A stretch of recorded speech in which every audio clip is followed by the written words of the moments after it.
Hi miss or hi to anyone who's watching this video. So today my group, which is myself, Breno, Enzo Crivari, Luís Henrique Costa and Guilherme Duarte, will talk about Zara. So Zara is a fashion company that in Brazil is very popular because they sell clothes and accessories to us. So in this video we're going to talk about their history, how much they earn in this past of years since they were born, and something curiosities and some problems they had in this past of years. Zara's history began when a 14-year-old Spanish boy named Amancio Ortega Gaona abandoned his studies to become an errand boy for De La Gala shirt shop, which at the time was responsible for dressing rich people of La Corte. When he was 27 years old, he began to manufacture, together with his family, women's underwear and bathing clothes in a badly lit shed. Because of the enormous success, a decade later, he started building manufactories in Spain and also started exporting clothes all around European countries. In May of 1975, Armancio and his wife Rosalia Mera Goyenechea inaugurated the first ever Zara store, which was in the province of Galicia in the northern Spain. First of all, they thought in calling this store Zorba, but as it existed already, they called it Zara. More stores were open because they were targeting another kind of public. This public would be less wealthy and from inferior social classes. Also, the design would change, and it would reduce the time of production, consequently responding to the instant fashion trend which was rising at the time. In the 80s, it began its international expansion, invading the market with very modern clothes and also with its affordable prices. Towards the end of the 1980s, the company opened several stores in many countries all around the world. In 2002, its first store in Milan was inaugurated, and it was a big step in Zara's international expansion, as Milan is known as the fashion capital. As a consequence of this store inauguration, the prices, and its modern fashion style, Zara started getting more and more popular.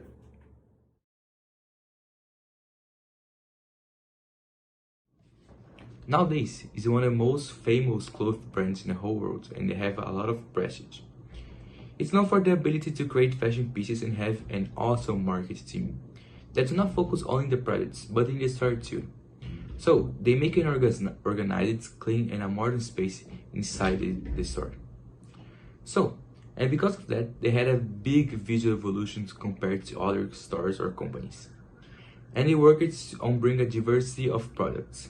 In Zara, you can find from a social shirt to a modern stylish tuxedos.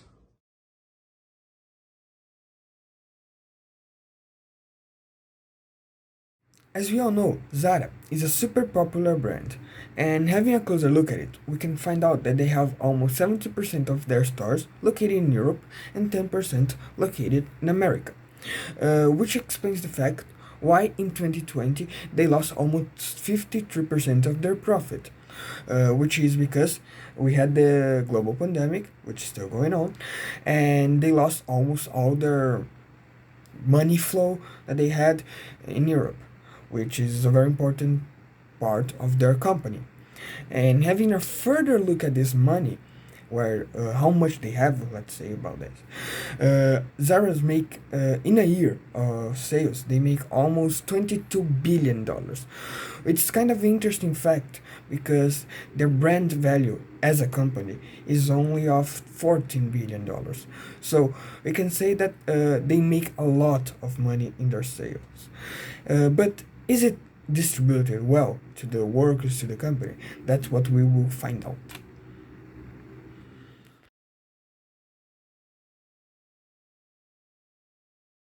We did a lot of research as a group, and we could find some of the salaries they use here in Brazil for Zara, and we'll show them to you now.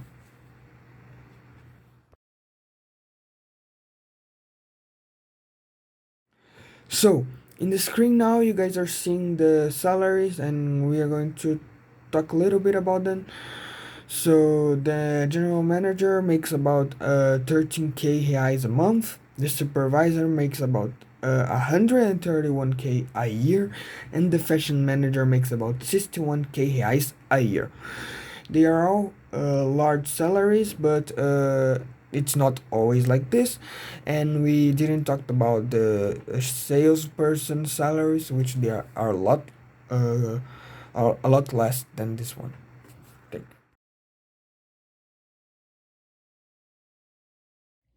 Talking now about some controversies that Zara had, we can start saying that in Myanmar, 500 employers were fired because they were asking for masks in a time of a pandemic, which the use of masks is essential for stop the spreading of the virus and for protection.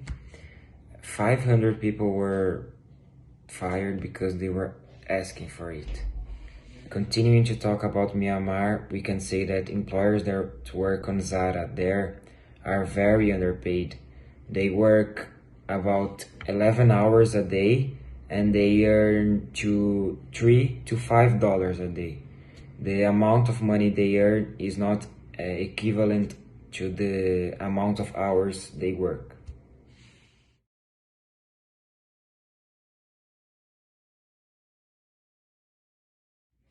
Talking now about our country, about Brazil, in Ceará, one of Zara's mall created a code to warn the employers and to warn people that were inside the mall that black people were entering the place.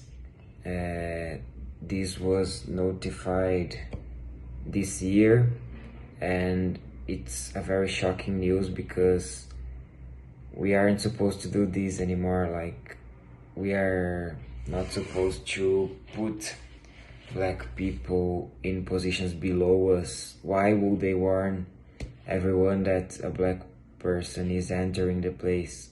Why wouldn't they warn that a white person is entering too? Because they can do the same thing. It's just not acceptable anymore.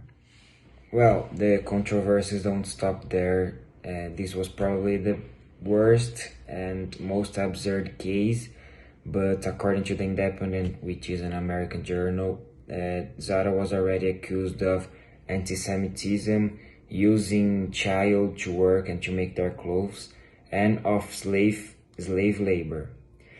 And according to a Twitter post which we found while searching, a customer that was buying Zara found in his or her clothes a swastika, that I don't know how to say in English, but that it's related to Hitler and to the Nazis. With all those facts, we can conclude that Zara is not a very trustworthy company, and in the group opinion, we should avoid buying clothes there, because we don't know what happens in the process. We don't know how they treat their workers. We don't know which type of workers they do, and if or how much they get paid. And by not knowing that, we can not trust the brand. We should not give them so much popularity.